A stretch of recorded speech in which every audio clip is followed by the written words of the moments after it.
Hello everyone. Welcome back to Advaita academy. So, ఈ వీడియోలో first ఒక క్వెషన్ మనం డిస్కస్ చేసి, ఆ తర్వాత టోటల్ ప్రాబబిలిటీ కాన్సెప్ట్ మీద ఒక 2 క్వెషన్స్ అనేవి ఈ వీడియోలో డిస్కస్ చేద్దాం. ఓకేనా? So, let's start the question. First question. The probabilities of students A, B, C and D solving the problem 1 is 1/3, 2/5, 1/5 and 1/4 respectively. అంటే నలుగురు స్టూడెంట్స్ ఒక ప్రాబ్లమ్ ఇస్తే, ఆ ప్రాబ్లమ్‌ని సాల్వ్ చేయడానికి ప్రాబబిలిటీస్ ఇచ్చినాడు మనకి. అవునా? ఫస్ట్ స్టూడెంట్‌కేమో 1/3, second student 2/5, third student 1/5, fourth student 1/4 అంటున్నాడు. If all of them try to solve the problem, what is the probability that the problem is solved అంటున్నాడు. Okay. So, probability of the problem is solved అంటున్నారు. So, ఈ క్వెషన్‌ని మామూలుగా మనం ఎలా solve చేస్తాము? So, ఇప్పుడు ప్రాబ్లమ్ సాల్వ్ అవ్వాలి అంటే, ఒక్క స్టూడెంట్ సాల్వ్ చేసినా ప్రాబ్లమ్ అయిపోతది. ఒక్క స్టూడెంట్ సాల్వ్ చేసిన ప్రాబ్లమ్ సాల్వ్ అయిపోతది. అవునా గదా! ఏ ఒక్క స్టూడెంట్ ఈ నలుగురిలో ఏ ఒక్క స్టూడెంట్ సాల్వ్ చేసినా సరిపోతది. కానీ చాలామంది ఏంటంటే ఇక్కడితోనే ఆగిపోతారు. ఏ ఒక్క స్టూడెంట్ సాల్వ్ చేసినా చాలు గదా! So, P of A plus P of B plus P of C plus P of D ఇలా రాస్తారనమాట. ఇది తప్పు. ఎందుకు? ఒక స్టూడెంట్ సాల్వ్ చేస్తే ఏ, బి, సి, డిల్లో ఎవరు సాల్వ్ చేసినా సరిపోద్ది. ఒక స్టూడెంట్ సాల్వ్ చేసే కేసెస్ ఇవి 4. అదే ఇద్దరు స్టూడెంట్స్ సాల్వ్ చేసిన ప్రాబ్లమ్ సాల్వ్ అయిపోయినట్టే గదా! సపోజ్ ఇప్పుడు ఎందుకంటే నలుగురు గూడా ఒకే టైంలో ప్రాబ్లమ్ సాల్వ్ చేయడానికి స్టార్ట్ అయితారు. అవునా? కాబట్టి ఏబీ సాల్వ్ చేసి సీడీ సాల్వ్ చేయకపోవచ్చు. ఏసీ సాల్వ్ చేసి బీడీ సాల్వ్ చేయకపోవచ్చు. ఏడీ సాల్వ్ చేసి బీసీ సాల్వ్ చేయకపోవచ్చు. అట్లా. అర్థమవుతుందా? సో, ఈ కేసెస్ కూడా మనం కన్సిడర్ చేయాలి. ఏంటి? ఏబీ ఒకటి, ఏసీ ఒకటి అంటే ఏబీ సాల్వ్ చేయడము, ఏసీ ఇద్దరు స్టూడెంట్స్ సాల్వ్ చేయడము, ఏడీ ఇద్దరు స్టూడెంట్స్ సాల్వ్ చేయడము, ఆ తర్వాత బీసీ, బీడీ, ఆ తర్వాత సీడీ. మళ్ళీ ఇన్ని ప్రాబబిలిటీస్ రాసుకోవాలి మనం. మళ్ళీ పి ఆఫ్ ఏ, బి అంటే P of A into P of B. ఎందుకంటే ఇద్దరు గూడా ఇండిపెండెంట్ ఈవెంట్స్ కదా! ఎందుకంటే ఏ సాల్వ్ చేస్తే సి మీద మనకి మనం మనం ఏమి ప్రభావం చూపదు. అండ్ సి సాల్వ్ చేస్తే ఏ మీద గూడా మనకి ఎఫెక్ట్ ఏమి ఉండదు. కాబట్టి ఈ 2 మళ్ళీ ఇండిపెండెంట్ ఈవెంట్స్. అవునా గదా! రైట్. మళ్ళీ ముగ్గురు స్టూడెంట్స్ సాల్వ్ చేసినా గూడా ప్రాబ్లమ్ సాల్వ్ అయిపోయినట్టే. మళ్ళీ ఏబీసీ అవునా గదా! సో, ఏబీసీ ఇట్లా చాలా కేసెస్ ఒస్తాయి. అలాగే నలుగురు స్టూడెంట్స్ సాల్వ్ చేసినా గూడా నలుగురు గూడా సాల్వ్ చేయొచ్చు కదా! కాబట్టి ఏబీసీడీ మళ్ళీ ఈ 4 independent events. P of A into P of B into P of C into P of D. ఇట్లా గనక సాల్వ్ చేసుకుంటూ పోయినామనుకోండి, ఎప్పటికైపోతది ఈ ప్రాబ్లమ్? Very, very difficult. అవునా గదా! రైట్. కాబట్టి ఇలాంటి కేసెస్‌లో మీరేం జేయాలంటే, మనము ఈ విధంగా అంటే డైరెక్ట్‌గా ఈ మెథడ్ ప్రకారం సాల్వ్ చేయకూడదనమాట. ఈ ఐడియా రావాలి మీకు ఫస్ట్. సో, అంటే ఒక ప్రాబ్లమ్ సాల్వ్ చేయాలంటే, ఈ కేస్‌లో ప్రాబ్లమ్ సాల్వ్ చేయాలంటే, మనం ఏంటి ఒక్కరు సాల్వ్ చేయొచ్చు, లేదా ఇద్దరు సాల్వ్ చేయొచ్చు, లేదా ముగ్గురు సాల్వ్ చేయొచ్చు, లేదా నలుగురు సాల్వ్ చేసినా కూడా ప్రాబ్లమ్ సాల్వ్ అయిపోయినట్టే. అవునా? కాబట్టి అది కష్టం. ఇట్లా చేయడం అనేది కష్టం. Okay. Let us take events. A be the event. Let A be the event of first student solving the problem. First student solving the problem. Okay. Solving the problem. మీరు యూనివర్సిటీ ఎగ్జామ్ గనక రాస్తుంటే ఖచ్చితంగా ఇలా ఈవెంట్స్‌ని మరియు describe చేయాలి. ఓకేనా? Right. ఆ! Second student solving the problem. నేను ఓకే. సేమ్ కాబట్టి రైట్. నెక్స్ట్ సి అనేది third student solving the problem. ఓకేనా? అలాగే డి అనేది fourth student solving the problem. Fourth student solving the problem. కాబట్టి మనం ఏం అప్రోచ్ చేస్తామంటే, ఏ అప్రోచ్ యూజ్ చేస్తామంటే, probability of problem being solved. Problem being solved is equal to మనకు తెలుసు కదా! ఏంటి P of A, P of A bar is equal to 1 minus P of A అంటాం గదా! అంటే probability of problem being solved is equal to 1 minus probability of problem not solved or problem not solved అని రాయొచ్చు. అవునా గదా! Problem not solved. Problem not solved అంటే మనం ఏ విధంగా తీసుకోవచ్చు? ఎందుకంటే ఏ, బి, సి, డి నలుగురు ఇండిపెండెంట్. ఎందుకంటే ఒక స్టూడెంట్ ప్రాబ్లమ్ సాల్వ్ చేస్తే దాని ఎఫెక్ట్ ఇంకో స్టూడెంట్ మీద పడదు కాబట్టి నలుగురు ఇండిపెండెంట్ ఈవెంట్స్. కాబట్టి నాట్ సాల్వ్డ్. సాల్వ్డ్‌కి మనకు ప్రాబబిలిటీ ఇచ్చినాడు. నాట్ సాల్వ్డ్ అన్నప్పుడు ఎందుకంటే ఈ ఏ అనే ఈవెంట్ సాల్వింగ్ ద ప్రాబ్లమ్‌కి ప్రాబబిలిటీ. ప్రాబ్లమ్ నాట్ సాల్వ్డ్ అంటే నేను ఏ విధంగా రాసుకోవాలి? P of A bar. అవునా గదా! P of A bar into P of B bar into P of C bar into P of D bar. నలుగురు కూడా సాల్వ్ చేయకూడదు. నలుగురు కూడా సాల్వ్ చేయకూడదనమాట. సో, ఈ విధంగా ప్రాబబిలిటీ అనమాట. అర్థమైందా? రైట్. సో, 1 మైనస్ చెప్పండి ఇప్పుడు ప్రాబబిలిటీస్ ఏమేమి ఇచ్చినాడు? పి ఆఫ్ ఏ 1/3, 2/5 గుర్తుపెట్టుకోండి. 1/3, 2/5, 1/5, 1/4 okay. So, let's take this. So, P of A మనకు 1/3 ఇస్తే పి ఆఫ్ ఏ బార్ ఏమైతది? P of A bar 1 minus 1/3 అంటే 2/3 అవునా? So, 2/3 into P of B ఎంత ఇచ్చినాడు మనకు? 2/5 అవునా? పి ఆఫ్ బి మనకు 2/5 ఇచ్చినాడు. అప్పుడు పి ఆఫ్ బి బార్ ఏమైతది? P of B bar 1 minus 2/5 అంటే 3/5 అయిపోతది. కాబట్టి ఇది 3/5 రాస్తున్నాను. ఇంటూ పి ఆఫ్ సి అంటే student C solving the problem or third student solving the problem ఏమి ఇచ్చినాడు? 1/5 ఇచ్చినాడు. కాబట్టి పి ఆఫ్ సి బార్ ఏమైపోతది? 1 మైనస్ 1/5 అంటే 4/5 అయిపోతది. So, this is 4/5 into ah, last D student solving the problem. కాబట్టి P of D ఎంత ఇచ్చినాడు మనకు? 1/4 గుర్తులేదు. So, let's go back. 1/4 ఇచ్చినాడు. ఓకే. సో, ఇది 1/4 ఇచ్చినాడు. పి ఆఫ్ డి అనేది కొంచెం నీట్‌గా రాస్తానిది. ఓకేనా? రైట్. హ్మ్. సో, పి ఆఫ్ డి అనేది మనకెంత ఇచ్చినాడు? 1/4 ఇచ్చినాడు. పి ఆఫ్ డి 1/4 అయితే పి ఆఫ్ డి బార్ ఏమైపోతది? 1 మైనస్ 1/4 అంటే 3/4 అయిపోతది. 3/4 కాబట్టి ఇది 3/4 అయిపోతది. అంతే. సో, ఈ 3 క్యాన్సల్. 4 క్యాన్సల్. ఓకే. ఇంకేమైనా క్యాన్సల్ అయితాయా? లేదు. అంతే. సో, 1 మైనస్ 2 ఇంటూ 3 అంటే 6/5 ఇంటూ 5 అంటే 25. 1 మైనస్ 6/25 అంటే 19/25. This is the answer. This is the probability of problem being solved. Okay. అర్థమవుతుందా? సో, ఇలాంటి ప్రాబ్లమ్స్‌ని కొంచెం మీరు కొంచెం ప్రాక్టీస్ చేసినారంటే ఇలాంటి ఐడియాస్ కూడా వస్తాయన్నమాట. Okay. Right. So, let's go for the next question. Before going to next question small request. Please like this video. ఇంకా లైక్ చేయకపోతే లైక్ చేయండి. అలాగే కంటెంట్ నచ్చితే please share this video with your friends. Okay. And don't forget to subscribe to channel. చాలామంది ఛానల్‌ని subscribe చేయకుండానే చూస్తున్నారు. So, please subscribe it. Right. చూడండి నెక్స్ట్ క్వెషన్ ఇది. 3 machines 1, 2 and 3 produce 40%, 30% and 30% of total number of items of a factory. The percentage of defective items of these 3 machines are 4%, 2% and 3% respectively. If an item is selected at random, find the probability that the item is defective అంటున్నాడు. So, ఇది ఏ question అంటే ఏ concept based question అంటే total probability based question ఇది. Okay. So, let us take.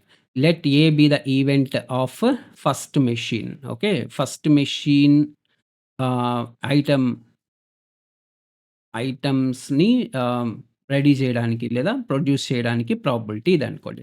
First machine producing item అని రాద్దామా? నీట్‌గా రాద్దాం కొంచెం. Okay. First item producing item. Okay. So, దానికి ప్రాబబిలిటీ ఏ అనుకుందాం. Let A be the probability of first machine producing the item. Okay. Let B be the probability of second machine producing the item. Let C be the probability of third machine producing the item. ఓకేనా? Third machine producing the item. Okay. ఇంకోటేమంటున్నాడు? Defective అంటున్నాడు. కాబట్టి let D be the event of item being defective. Item being defective. Okay. So, ఇప్పుడు మనం ఇచ్చిన డేటాని తీసుకుందాం. Okay. ఇచ్చిన డేటాని మనం మ్యాథమెటికల్‌గా రాద్దాం. So, first 3 machines 40%, 30% and 30% of total ఐటెమ్స్‌ని ప్రొడ్యూస్ చేస్తాయి అంటున్నాడు. కాబట్టి పి ఆఫ్ ఏ ఎంత? 40% అంటే 40/100. పి ఆఫ్ బి ఎంత? 30% అంటే 30/100. పి ఆఫ్ సి ఎంత? 30% అంటున్నాడు. కాబట్టి 30/100. పర్సెంట్ అంటే బై 100 అంతే సింపుల్‌గా. ఓకే. నెక్స్ట్ ఏమంటున్నాడు? నెక్స్ట్ కండిషనల్ ప్రాబబిలిటీస్ ఇచ్చినాడు చూడండి. ఇది application of conditional probability. First conditional probability తర్వాత టోటల్ ప్రాబబిలిటీ. చూడండి ఏమంటున్నాడు condition? So, probability of defective item from first factory. అర్థమవుతుందా? ఇది కండిషనల్ ప్రాబబిలిటీ. సో, అది ఎంత అంటున్నాడు? 4% ఏమంటున్నాడు ఇక్కడ? 4-3 ఓకేనా? గుర్తుపెట్టుకోండి. సో, 4% అంటే 4/100 సారీ. 4/100 అర్థమైందా? So, probability of defective item from first factory. First factory అంటే ఏ అనమాట. ఇది కండిషనల్ ప్రాబబిలిటీ. అలాగే probability of defective item from second factory ఏమంటున్నాడు 2% అంటే 2/100 అనమాట. అలాగే probability of defective item from third factory. So, అది థర్డ్ ఫ్యాక్టరీ నుంచి అని తెలుసు. డిఫెక్టివ్ ఐటెమ్ అవ్వడానికి ప్రాబబిలిటీ మనకు ఎంత ఇచ్చినాడు 3%. 3%. సో, అది 3/100 అంటున్నాడు. ఇప్పుడు మనల్ని ఏమడుగుతున్నాడు? చూడండి బాగా చదవండి. క్వెషన్ బాగా చదివితే అర్థమైపోతది. If the item is selected already ఒక ఐటెమ్‌ని తీసుకున్నాం. Find the probability that the item is defective అంటున్నాడు. ఒక ఐటెమ్‌ని సెలెక్ట్ చేసుకుంటే, ఆ ఐటెమ్ డిఫెక్టివ్ అవ్వడానికి ప్రాబబిలిటీ ఎంత అంటున్నాడు. సో, అంటే మనం ఏం కనుక్కోవాలి? ప్రాబబిలిటీ ఆఫ్ డిఫెక్టివ్ ఐటెమ్ కనుక్కోవాలి. ఆ డిఫెక్టివ్ ఐటెమ్ అనేది మనకు ఫస్ట్ మెషిన్ నుంచి రావచ్చు. లేదా అంటే ఆర్ అనమాట. ఆర్ అంటే ప్లస్ అనమాట. ఓకేనా? లేదా సెకండ్ మెషిన్ నుంచి రావచ్చు. లేదా థర్డ్ మెషిన్ నుంచి రావచ్చు. అంటే మనకు 3 కేసులున్నాయా లేదా? అంటే ఇక్కడ యూజ్ చేయాల్సిందేంటి? టోటల్ ప్రాబబిలిటీ కాన్సెప్ట్ అనమాట. Total probability concept. ఓకేనా? అర్థమవుతుందా?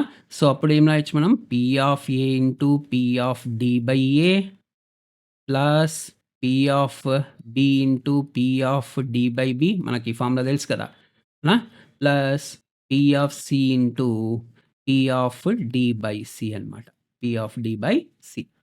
ఓకేనా? సో, సబ్స్టిట్యూట్ చేయండి. So, P of D is equal to P of D is equal to P of A అంటే 40/100 P of D by A అంటే 4/100 40/100 ఇంటూ 4/100 40/100 ఇంటూ 4/100 ప్లస్ నెక్స్ట్ మా so 30/100 into 2/100 30/100 into 2/100 plus next సికి చెప్పండి probability 30/100 into 3/100 30/100 into 3/100 అంతే very simple. So, ఇప్పుడు ఏమైతది చెప్పండి? ఓ ఆహ్, 160 160 40 ఇంటూ 4 అంటే 160 plus 60 plus 90 divided by 100 into 100 అంటే 10,000. ఓకేనా? సో, ఏమైతది ఇది 220 ప్లస్ 90 అంటే 310 అవునా? 310 సో, 310 డివైడెడ్ బై 10,000 అయిపోతది. సో, 0 క్యాన్సిల్ అయిపోతే it is 31/1000 this is the probability. 31/1000 defective item అవ్వడానికి ప్రాబబిలిటీ. అర్థమైందా ఇప్పుడు? So, conditional probability, total probability ఎలా అప్లై చేయాలి ప్రాబ్లమ్స్‌కి అనేది కాన్సెప్ట్ ఎలా అప్లై చేయాలనేది మీకు క్లియర్‌గా అర్థమైంది కదా! Right. Let's go for the next question. Please ఇంకా వీడియోని లైక్ చేయకపోతే లైక్ చేయండి. ఓకే. సో, అలా లైక్ చేయడం వల్ల మనకు యూట్యూబ్ అల్గారిథం అనేది ఇంకా చాలా మందికి ఈ వీడియో అనేది పాస్ చేస్తుంది. Okay. So, please like this video. Right. So, చూడండి ఇది in a group third question. In a group consisting of equal number of men and women. Equal number అంటున్నాడు. కాబట్టి let M B the event of men. Okay. And W B the event of sorry. Okay. Women. ఓకేనా? So, ఈ రెండిటికి probability ఎంత? P of M probability ఎంత? 1/2 and అలాగే P of డబ్ల్యూకి కూడా probability 1/2 ఎందుకంటే equal number of men and women అంటున్నాడు. 10% of men and 45% of women are unemployed అంటున్నాడు. If a person is selected at random from group then find the probability that the person is employee అంటున్నాడు. ఇలాంటి questions కూడా చాలా important. ఇక్కడ ఇచ్చింది negative percentages or negative probabilities అంటే అన్‌ఎంప్లాయిడ్‌కి probabilities ఇచ్చినాడు.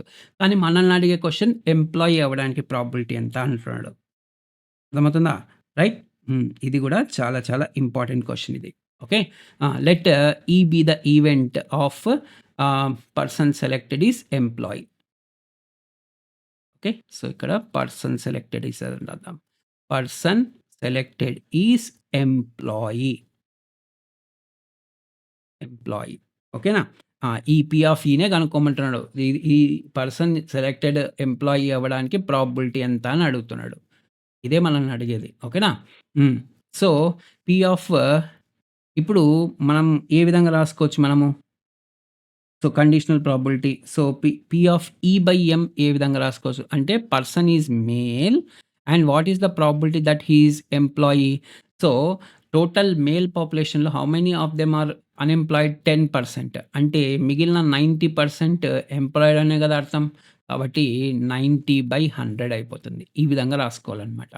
అలాగే పి ఆఫ్ వుమెన్ ఎంప్లాయిడ్ ఎంతమంది? అన్‌ఎంప్లాయిడ్ 45% అని ఇచ్చినాడు. 45% అన్‌ఎంప్లాయిడ్ అయితే మిగిలిన 55% ఎంప్లాయిడే గదా!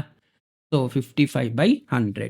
సో, కొద్దిగా ఏమంటే ప్రాబబిలిటీస్ రాసుకోవడంలో కొంచెం చేంజ్ ఉంది. ఈ ప్రీవియస్ ప్రాబ్లమ్ నుంచి ఈ ప్రాబ్లమ్‌కి. ఓకే.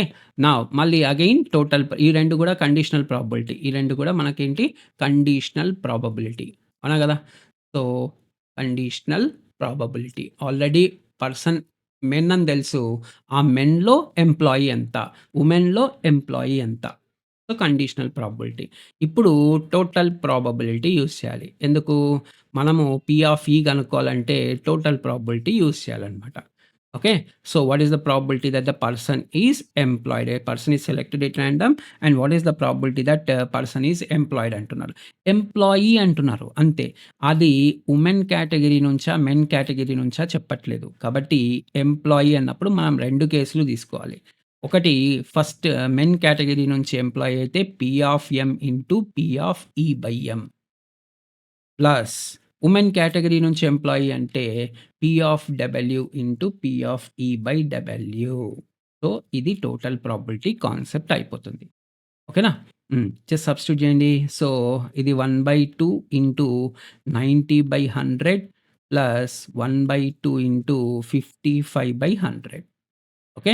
90 ప్లస్ 55 అంటే 145 డివైడెడ్ బై 200. 145 divided by 200. అవునా? రైట్. 5తో క్యాన్సిల్ చేయండి. 5 4 0, 5 2 29. అవునా? So, 29. So, 29/40. This is the answer. అర్థమైందా అందరికీ? సో, ఈ వీడియోలో మనం డిస్కస్ చేసిన ఈ 3 ప్రాబ్లమ్స్ మీకు క్లియర్‌గా అర్థమైనాయి అనుకుంటున్నాను. So, conditional probability, total probability ఎలా అప్లై చేయాలనేది క్లియర్‌గా ఈ వీడియోలో మనం డిస్కస్ చేసినాం.